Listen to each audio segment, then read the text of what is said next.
Assalamualaikum warahmatullahi wabarakatuh. Halo guys, kembali lagi bersama saya Bobby Herian. Kini kita kembali mencari video dari di Juli yang judul akibat ngomong duluan, mikir belakangan. Kita akan langsung tonton videonya, habis itu akan kita komentar guys. Shalom saudaraku, salam sejahtera dalam kasih Kristus. Jumpa lagi dengan saya. Di video ini kita akan belajar berapologetika bersama-sama di channel ini. Ustadz kayak nama ini asal jeplak aja ya. Dia mengatakan bahwa umat Islam inilah yang memuliakan Yesus, katanya dia. Justru menempatkan dia dalam tempat yang tepat dan proporsional. Ngawur dia ini. Mana ada itu? Nggak ada. Justru kami ini yang memuliakan Yesus dengan benar dan proporsional. Yang dimuliakan oleh Ustadz kayak nama ini bukan Yesus. Tapi sebelumnya mari kita bersama-sama melihat video berikut ini. Bentar, sama bahas dulu gini ya. Ketika kita memuliakan sesuatu, itu harus dengan proporsional. Itu maksudnya adalah sesuai dengan kadar yang tepat. Ya, bukan berarti semakin tinggi levelnya kita sebut bahwa dia makin mulia, nggak gitu. Karena bayangkan ya, ada nabi kita sebut Tuhan. Itu bukan memuliakannya, itu sama dengan mencoba ngadu domba dia dengan Tuhan yang sebenarnya. Soalnya gini ya, Anda katakan bahwa pembantu itu bos. Nih, pembantu. Anda bilang, "Oh, kenalkan bos kita ini. Anda yang punya rumah ini kan? Ada bertamu ke rumah orang, itu lalu Anda tahu siapa bosnya? Atau Anda ke toko lah. Anda sebut, "Hei bos, apa kabar?" Ada apa nih, itu cuman karyawan toko atau itu cuman pembantunya atau apalah itu. Nah, itu akan berbahaya bagi dia. Itu bukan memuliakan dia, justru akan membuat dia tuh canggung dan membuat dia tuh bisa akan ada konflik sama bosnya, karena bos itu tidak terima, ini pembantu saya, ini karyawan saya bosnya gitu loh, ya kan? Apalagi orang tidak pernah bilang bahwa aku bos gitu, karena memang dia bukan bos, gitu kan, ngerti ya? Bos itu akan cenderung untuk logikanya bos itu akan cenderung atau di mana-mana itu akan lebih mayoritas itu jamak melakukan menginformasikan bahwa dia bos, biar orang nggak salah paham, biar tahu siapa orang bosnya gitu kan. Jadi kalau bercanda oke lah, kalau serius bagaimana? Jadi ada bayangkan lah ya, ada banyak adegan yang mana kita tonton itu, misalnya di cerita atau di mana itu ya, misalnya kayak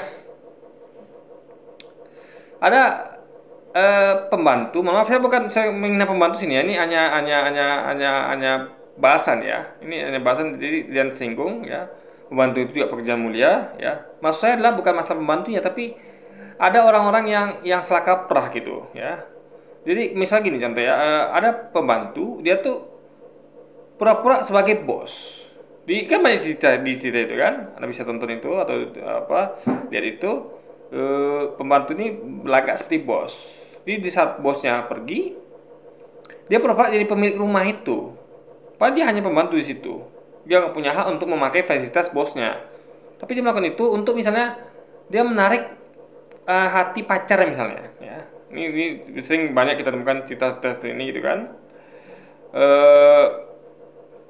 Diajak lah pacarnya ke rumah itu. Ini rumah saya, lihat seorang kaya gitu kan. Padahal itu rumah bosnya.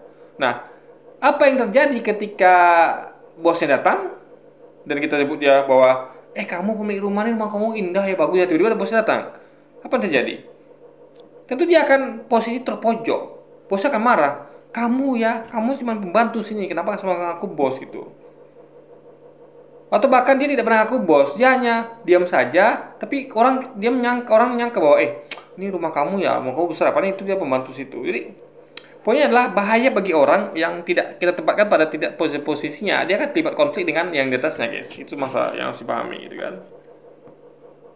Jadi memuliakan itu harus pada kadarnya ya.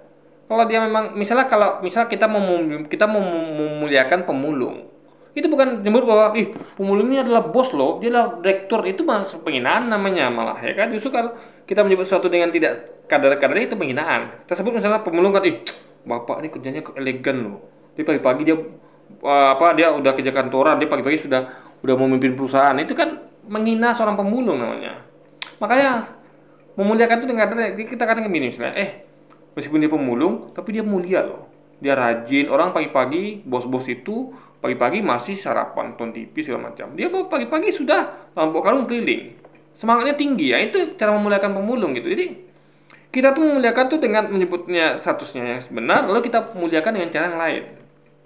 Misalnya kerajinannya, effortnya dan segala macam. Jadi seorang nabi itu dimuliakan dengan bukan dengan menjadikan dia Tuhan, tapi menyebut apa kelebihannya yang membedakan dia dengan nabi lainnya gitu. Itu sebab logika guys ya.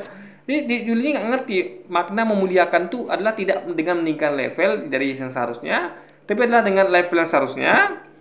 Kita tuh memberitahu apa kelebihan yang dimiliki di level itu gitu loh, ya kan? Karena kalau Anda melebihkan labelnya itu sama dengan penghinaan.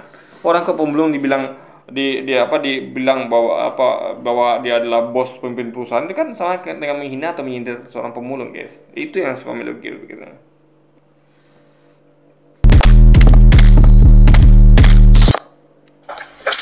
Sekali lagi dengan segala rasa hormat, saudaraku sayang, Kristen Katolik di Republik Indonesia. Jadi udahlah, itu udah bukan rahasia lagi. Kekristenan harus menerima kenyataan bahwa gitu, kami mengenal Yesus lebih baik daripada Anda mengenal Yesus. Kami memuliakan Yesus lebih daripada Anda memuliakan Yesus. Kami yang memuliakan secara benar dan proporsional. Seperti ibaratnya gini, saya ulang lagi ya. Kita ini ada pemulung, kita bilang bahwa pemulung ini adalah, meskipun dia pemulung yang rajin, dia pekerja keras, dia dan kita akan nanti berubah. Tapi tidak bisa pemulung. Nah, itu memuliakan pemulung namanya. Kalau dia tidak, dia katakan bahwa pemulung itu kan pemulung loh, dia itu adalah bos direktur perusahaan. Dia punya level begitu tinggi, dia pergi ke kerja naik mobil, dijemput pribadi. Ini kan menghina pemulung namanya, guys.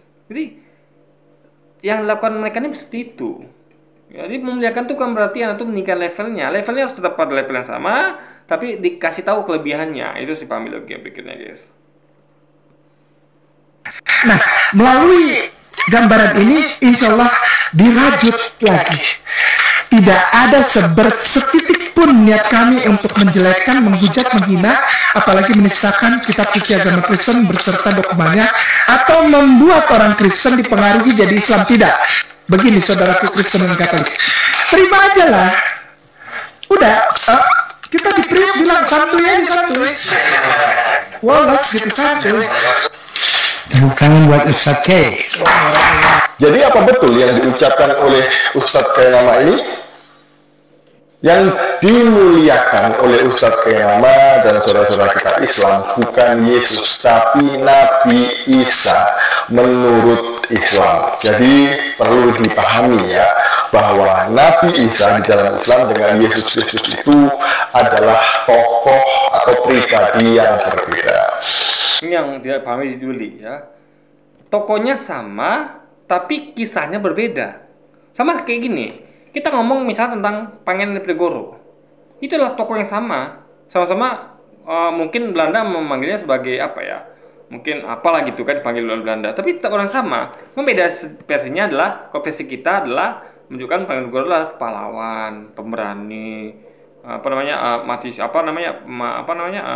mengejar syahid. Ibaratnya dia itu adalah pejuang kemerdekaan, dia orang baik dan segala macam. Tapi kalau versi Belanda tentu karena sebagai penjajahan itu membuat cerita berbeda. Mungkin dikatakan bahwa dia adalah teroris, radikal, anti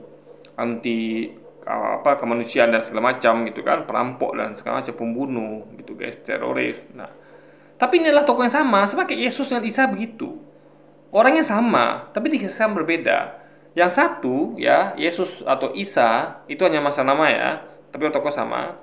Yang satu diceritakan bahwa dia tuh lahir di bawah pohon kurma. Yang satu lagi diceritakan bahwa dia lahir di kandang domba. Sama-sama lahirnya dengan acara ajaib. Sama-sama tanpa bapak, tapi hanya ada ibu. Sama guys. Jadi dia punya mukjizat yang kurang lebih sama. Intinya adalah ini orang yang sama. Jadi dia nggak ngerti bahwa bukti bahwa orang yang ada sama adalah kisahnya banyak kesamaan, tapi berbeda di beberapa cabang. Itu tadi ya, misalnya kalau Pangeran Diponegoro dipercaya bahwa yang satu mengatakan lahirnya tahun sekian, yang lain juga sama, hanya berbeda itu saja, label-labelnya saja. Oh, ini teroris, yang ini adalah orang baik gitu-gitu guys. Tapi lebih apanya sama semua kegiatannya, bahwa misalnya kayak Diponegoro ketika menyerang markas Belanda itu kita sebut sebagai perjuangan kemerdekaan. Mereka sebutkan aksi yang sama itu dengan menyebutkan sebagai aksi teroris. Nah, itu sih bedanya. Sama kayak Yesus. Yesus kita katakan sebagai kelahiran yang ajaib, ya, dengan tanpa Bapa. Nah, mereka meyakini sebagai kelahiran ajaib juga, tapi dengan bedanya adalah mereka tuh menganggap bahwa aksi Roh Kudus lah yang membuat Maria hamil. Padahal kita meyakini bukan aksi Roh Kudus, tapi adalah aksi Allah itu sendiri, guys. Allah Bapa itu sendiri. Itu sebenarnya pahami ya juga. Jadi intinya ini adalah tokoh yang sama, ya, yang hanya berbeda dalam hal nama, guys. Ya, itu sudah pahami logikanya. Nabi Isa di dalam Islam itu lahirnya di bawah pohon kurma. Nah, dari sini sudah berbeda ya. Dan Yesus itu lahirnya jelas di kandang. Jadi apa ya? Jangan Anda melihat perbedaan saja, ada juga persamaan. Ini bisa gini ya, kayak gini contoh ya. Kita meyakini bahwa misalnya Ustaz Kenama adalah lulusan S3. Di Juli meyakini bahwa Ustaz Kenama itu tidak lulus S3, bahkan S1 pun tidak gitu. Ini adalah orang yang sama, tapi diyakini berbeda. Sama seperti Yesus juga begitu, atau Isa. Yang satu meyakini bahwa dia dari kandang domba, satu lagi meyakini di bawah pohon kurma. Ini adalah sama metodologi, guys. Jadi ini nggak paham bahwa masalah tempat kelahiran itu bukan membuat dua orang itu yang sama jadi berbeda, nggak gitu loh, guys. Di mana ayat yang meletakkan Yesus di kandang? Ya, di dalam Alkitab dikatakan Yesus ditaruh di palungan ketika dia baru lahir. Palungan itu tempatnya di kandang, bukan di rumah atau di hotel atau di rumah bersama. Ini pada saya bahas di video khusus gitu ya. Jadi gini guys ya, Anda perlu pahami begini. Waktu itu kan sangat tabu sekali bagi seorang wanita hamil tanpa suami. Itu tabu sekali. Itu hukumannya berat. Dirajam pakai batu. Jadi hukum Taurat itu kalau ada orang ketahuan berzina, dituduh berzina, itu bisa dirajam. Kalau dia tuh hukumannya lah dirajam pakai batu sampai mati. Luar biasa hukumannya. Sehingga orang-orangnya tentu akan takut, dan mungkin terang-terangan. Nah, sebagai seorang manusia, ya, Maria, ibunya Yesus, itu tentu nggak mungkin.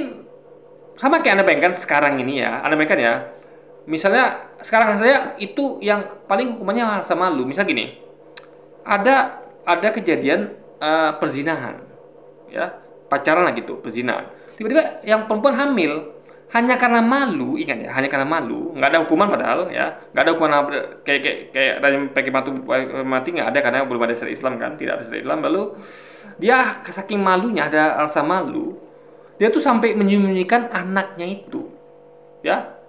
Dia tidak mau orang tahu itu pun anaknya karena malu, guys. Begitulah sifat manusia, menyembunyikan sesuatu yang tabu. Nah, apalagi ini jelas hukumannya, selain tabu hukumannya jelas, dirajam pakai batu mati. Artinya nggak mungkin dia terang-terangan, nggak mungkin. Yang logis adalah dia akan mencari tempat yang jauh di bawah pohon kurma misalnya, yang tempat yang tidak ada penduduk, sehingga dia tuh tidak ketahuan kalau dia tuh melahirkan tanpa proses nikah, guys. Kayak itu dianggap berzina. Ini masuk akal sekali, tapi kalau bayangkan ya, dia lahir di kandang domba. Kandang domba tuh ada pemiliknya tentunya gitu kan. Dan ingat dia sebelumnya itu pergi ke penginapan. Kisah itu kan Bunda Maria ini pergi ke penginapan. Sedangkan penginapan itu banyak orang gitu loh. Kok berani dia tuh ke tempat umum gitu kan? Ini kan aneh sekali. Intinya adalah ini nggak masuk akal, guys, ya. Anda tahu betapa ketatnya hukum Taurat. Ketat sekali hukum Taurat itu, ya.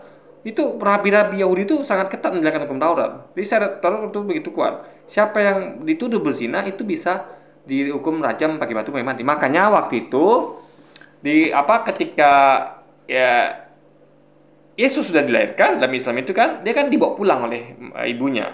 Nah, itu dia masih ketakutan itu karena warga sudah datang untuk melihat, untuk menghakimi bahwa kamu kok, mereka ingin bertanya nih, mereka ingin menghakimi, kamu kok ini anak siapa? Kamu berzina ya gitu. Tapi Maria atau Siti Maryam kita sebut dalam Islam itu ditenangkan oleh Tuhan dengan mengatakan bahwa kamu nggak usah jawab, kamu diam saja. Nanti yang jawab, kamu tinggal kasih kode bahwa nanti yang jawab itu adalah anakmu ini. Nah, anakmu ini adalah seorang nabi, dia tuh kan dikasih mukjizat. Itu bisa ngomong ketika masih bayi. Dia akan menjelaskan siapa dirinya gitu. Ya kan? Sehingga tidak mungkin bagi orang-orang tuh betul akan masa takjub. Mereka yakin ini bukan suatu hal yang biasa. Ini adalah suatu yang spesial. Ini pastilah bukan orang sembarangan bayi ini. Kalau dia mengaku sebagai nabi, mereka akan percaya. Kenapa? Karena ini adalah suatu hal yang nggak mungkin terjadi gitu. Ini pasti ada perangan Tuhan di dalamnya. Karena ini adalah suatu yang tidak mungkin terjadi. Nah, itulah makanya ini menjadi logis kenapa waktu mereka pulang tuh mereka berani menghadapi orang-orang yang datang ke rumah. Karena sudah posisinya itu sudah aman. Karena si anak yang akan menjelaskan dan orang pasti akan percaya. Karena ini anak-anak ajaib. Nggak ada anak kecil bisa ngomong menjelaskan siapa dirinya. Hanya Yesus yang bisa atau Nabi Isa yang bisa. Sehingga mereka tentu mau tidak mau akan percaya bahwa memang ini adalah nabi. Nggak mungkin Maria ini berzina, nggak mungkin. Karena anaknya yang menjadi saksi sendiri atas dirinya sendiri gitu guys. Itu sebab logika pikirnya. Saling bukan ya, tapi di kandang. Kemudian di dalam Islam, Isa itu membuat mujizat waktu masih kecil gitu ya, berupa burung dari tanah liat. Di dalam Alkitab ini tidak ada kisah ini tidak ada. Kemudian yang terakhir, ya nggak ada bukan berarti ini yang nggak ada itu bukan berarti nggak sama guys. Sama kayak misalnya kita misal gini, misalnya saya mencatat bahwa misalnya saya itu di hari atau keluarga saya mencatat karena mereka yang bulan ada bersama pada waktu itu mencatat bahwa hari tertentu itu pada waktu itu saya sedang misalnya menghadiri acara ya berbuka bersama keluarga. Nah orang lain nggak tahu, dia tidak menyatakan itu, dia menceritakan itu karena dia tidak mengetahui hal itu. Jadi bukan berarti kalau nggak ada berarti ini orang berbeda guys. Kebetulan momennya itu tidak tercatat. Karena yang tahu itu tidak mungkin semua orang gitu guys. Ya, apalagi ini info dari Tuhan. Tuhan itu yang tahu ya. Tuhan itu bisa ngasih tahu kita sesuatu yang tidak kita ketahui karena Dia Maha tahu. Ya. Nah, kita juga tahu sesuatu kan dari TV. Kita nggak tahu itu karena berita yang mau beritahu kita. Nah, ini Tuhan adalah sumber berita yang sangat valid dan sangat luar biasa karena Dia tuh tahu segalanya. Kalau reporter TV berita tuh hanya harus kedeklarasi dulu, harus melakukan banyak usaha, effort untuk mendapatkan berita. Kalau Tuhan tidak perlu, karena Dia adalah yang Maha mengetahui. Itu yang dipahami logikanya, guys. Isa Al-Masih tidak disalibkan tapi diserupakan. Di dalam kekristenan, Yesus Kristus mati, disalibkan, bangkit. Kan gini ya, ini adalah suatu hal yang tipis perbedaannya. Gini ya, saya katakan ya. Karena kan diserupakan. Kalau serupakan itu adalah gini, mata bisa menipu. Saya katakan ya, mata bisa menipu. Anda lihat di dalam sungai, dalam air itu adalah kayu yang bengkok. Tapi kalau Anda dekat, Anda cabut, itu kayunya punya lurus. Ini hanya masalah penampakan. Jadi wajar sisi mata banyak menunjukkan bahwa Yesus yang disalib, padahal mata mereka tidak melihat yang sebenarnya. Ya, bahwa ini diserupakan. Maka Quran itu memakai bahasa diserupakan, Allah itu memakai bahasa diserupakan. Sehingga kalau diserupakan ya tentu mata tentu bisa salah, guys. Ya, ini sebenarnya kisah yang sama, cuman cara pandang berbeda. Contoh, si A itu, dan ada dua kisah tentang si A dan si B misalnya. Si A datang ke suatu sungai, ya. Si B juga datang ke suatu sungai, sama kisahnya. Si A melihat bahwa kayu itu lurus, si B melihat bahwa kayu itu bengkok. Dalam air itu bengkok, lalu mereka berdua pergi. Berbeda enggak? Berbeda, tapi orang sama kan? Hanya sudut pandang saja, guys. Sudut pandang dari orang yang bercerita sebelahnya, bahwa dia melihat bahwa dan melihat bahwa seharusnya yang si A dan si B ini sama-sama melihat apa yang seperti mereka lihat. Padahal tidak begitu. Bisa jadi yang si A mengklaim bahwa si B ini sama kayak dia, yang si A disamakan dengan dia, bahwa dia juga melihat kayu bengkok, padahal siapa yang diceritakan adalah sebenarnya melihat kayu itu berpikir bahwa kayu itu lurus gitu guys. Itu sih pahami logikanya. Jadi dia harus mengerti kenapa ini adalah orang yang sama, bukan dengan mengulik perbedaannya, tapi dia harus mengerti bahwa ada banyak kesamaan tapi juga ada perbedaan. Nah, kita metodologinya adalah menentukan jadi kita harus lihat mana yang utamanya, yang core-nya, mana yang tidak utama adalah sampingan. Contoh, tadi itu yang utama adalah dilahirkan tanpa ayah, sama ya, caranya berbeda. itu cara tuh nggak esensial. Meskipun kalau pakai logika itu esensial, kenapa? Karena tadi fatal kalau mengatakan Yesus itu lahir karena domba, karena berbahaya sekali. Ya, karena ibunya bisa kena hukum dan pakai batu mati kalau ketahuan. Makanya akan masuk akal, logis. Ini sebenarnya esensial, tapi kalau dipakai term tadi nggak esensial. Karena ini membandingkan antara dua orang yang sama, sehingga kalau dipakai yang tadi itu nggak esensial lagi. Karena esensial itu adalah yang persamaan itu, guys. Sama-sama, sekali lagi ya, dilahirkan tanpa ayah, sama-sama lahir secara ajaib, sama-sama punya mukjizat. Itu sebab logikanya. Di hari yang ketiga, menampakkan diri ke murid-muridnya dan kemudian naik ke surga. Jadi, sama atau beda? Jelas berbeda. Sekali lagi, yang dimuliakan, diletakkan di tempat yang proporsional adalah Nabi Isa, bukan Yesus Kristus. Sama, kami juga meletakkan di tempat yang tepat dan proporsional Nabi Isa di dalam Islam. Kalau Yesus adalah Tuhan dan Juru Selamat, itu nggak proporsional namanya. Sama kayak gini ya, misalnya ada Menteri Sri Mulyani atau pemulung tadi lah, ada pemulung itu kan, kita tempatkan proporsional bahwa dia adalah pemulung tapi dia punya kelebihan. Kalau dia tidak, pemulung yang sama dikatakan sebagai direktur perusahaan. Itu masalahnya, guys, ya kan? Yang dipahami itu, jadi logikanya ini dia nggak ngerti bahwa ini adalah orang yang sama, dan untuk tepatnya itulah ya dengan sesuai dengan apa yang orang itu melekat pada dirinya. Apalagi Yesus adalah berulang kali menginformasikan bahwa dia hanyalah seorang utusan dan nabi. Dia tidak pernah mengatakan informasikan dirinya Tuhan. Itu sebab kira-kira, guys.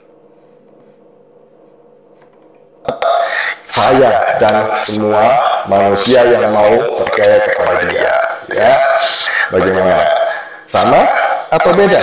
Jelas beda. Jadi jangan asal mengap ya. Yang samanya nggak disinggung. Makanya ini orang ya di dulu ini nggak paham. Dia hanya menyinggung perbedaannya saja.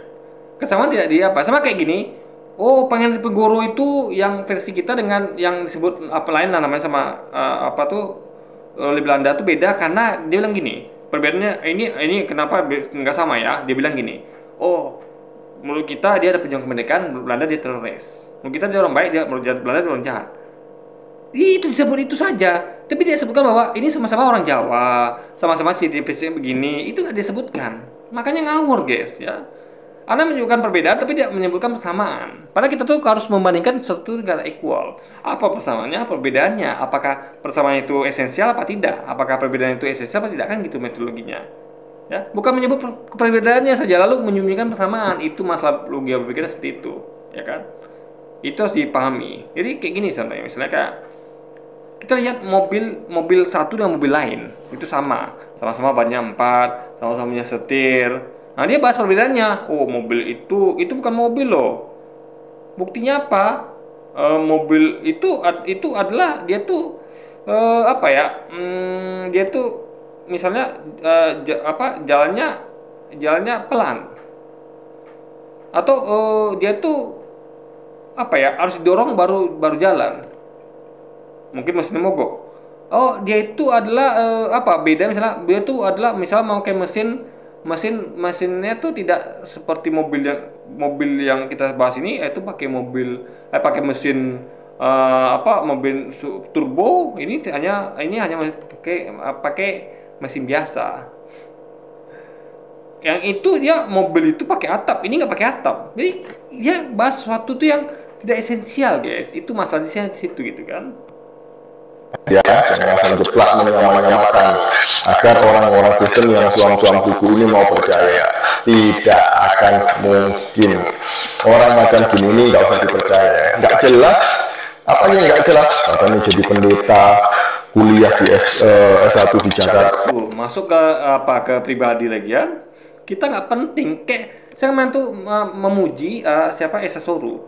Dia nggak penting dia satu orang nggak penting dia mau itu pendeta kayak S3, yang penting argumentasinya logis. Nah, di dunia tidak seperti itu. Dia terus menyerang sosok ya. Coba dia bandingkan ya, argumentasinya sangat ngawur. Dia tidak objektif, tidak adil. Mengatakan bahwa Yesus dan Isa berbeda dengan melihat perbedaannya. Padahal ada banyak kesamaan di situ.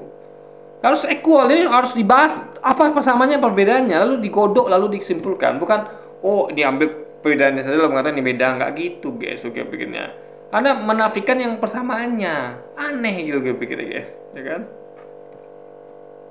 Perkara di Leiden, Haifa, Vatikan, nggak jelas, semuanya nggak ada buktinya, semuanya hanya hoax nih. Yang harus membuktikan itulah yang nuduh, ingat ya. Kalau Anda tahu metodologi pembuktian, ya, pengadilan, itu yang nuntut itu yang harus membuktikan. Misalnya, ada orang yang dituduh mencuri atau membunuh. Siapa yang membuktikan bahwa dia itu pembunuh? Bukan yang melakukan pembunuhan misalnya, yang tuduh itu, tapi yang menuduh itu harus membuktikan. Aneh dong, kalau gitu enak betul orang nuduh orang. Misal gini, oh saya ke pengadilan kan, oh saya tuduh dia adalah pembunuh, ya, dia harus buktikan dia pembunuh gitu. Nggak begitu logikanya. Anda yang nuduh yang harus buktikan. Itu tuntutan pengadilan. Makanya itu membuat apa tujuannya agar orang tidak sembarangan menuduh. Karena menuduh harus punya bukti. Dia yang membuktikan, yang nuduh itu membuktikan, dia memberikan bukti kan. Ingat, yang mengumpulkan bukti siapa? Bukan yang melakukan pembunuhan. Ini kita ngomong terang-terangan ya, memang orang ini melakukan pembunuhan gitu kan. Siapa yang melakukan pembuktian? Bukan orang yang membunuh. Orang membunuh mah santuy aja dia. Yang melakukan itu adalah orang yang menuduh. Apa yang dia bisa membuktikan? Mencari, dia terus sibuk orang ini kan, cari bukti, cari saksi. Jadi yang membuktikan tuh bebannya ada pada yang menuduh. Dan beban itu ada di Juli, bukan kekayaan nama. Itu sebab logikanya. Jadi Anda nih senaknya aja. Anda nuduh orang tapi Anda suruh orang itu buktikan. Anda buktikan dan sampai sekarang tidak terbukti bahwa di Juli bisa membuktikan bahwa apa yang dituduhkan pada Kinama itu adalah suatu kebenaran, guys. Itu suami logika berpikirnya. Dan dia juga sudah mengakui kok kalau dia tidak pernah sekolah. Sekian dari saya. Jadi Kinama tuh di video itu kalau kita lihat dengan jeli, dia bukannya tidak mengaku, bukannya mengakui bahwa dia sekolah. Dia tuh sudah malas meladeni orang-orang ini, ya. Maka itu berbeda bahwa ya udah saya bilang saya nggak pernah sekolah gitu. Sama kita misalnya, kita terangkan nih, sama saya contoh di kerja misalnya, saya terangkan bahwa saya tuh memang nggak tahu, maka saya tanya. Karena saya orangnya memang kayak tuh saya orangnya guys mau pasti, saya nggak mau nebak-nebak gitu. Karena banyak kejadian ketika saya tebak itu inisiatif malah salah gitu. Mending kita bertanya karena nggak tahu, masih ragu gitu kan wajar. Tapi bagi orang ini adalah apa namanya, ini adalah sesuatu yang dia tuh apa, dia nggak boleh kita tuh bertanya gitu guys. Harus inisiatif, padahal inisiatif kita salah, kita tuh sudah salah. Intinya adalah gini ya, mau saya sampaikan adalah apa tadi saya pengen ngomong ya. Intinya adalah kok bentar, saya lupa guys, bentar ya. Apa tadi kita lagi ngomongin ya? Bentar. Satu di Jakarta, di Leiden, Haifa, Vatikan, Haifa, nggak jelas, semuanya nggak ada buktinya, semuanya hanya hoax nipul. Dan dia juga sudah mengakui kok kalau dia. Jadi itu akibat dari kita tuh, saya katakan ya sudah deh, saya diam aja. Ya udah saya tuh tahu gitu. Pasti nggak tahu sebenarnya. Kenapa? Karena nanti dibilang lagi, kamu tahu kan? Nanti kita bilang nggak tahu, marah lagi. Masa tuh kita tuh di apa namanya, dimarahin atau ya di apa lah istilah itu ya, dia dikerasin lagi dadanya. Paling kita tuh kita tuh hanya bertanya loh, kok segitu kali nadanya gitu kan. Jadi saya nggak suka kayak gitu-gitu, maka saya bilang, oh, ya udah saya tahu gitu. Pasti saya nggak tahu gitu guys.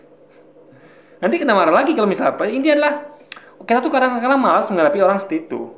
Malas kita udah terangkan bahwa ini yang sebenarnya dia bilang enggak, ya sudahlah. Apalagi dia pakai ancam atau fisik segala macam, ya sudahlah, suka-suka Anda lah gitu kan.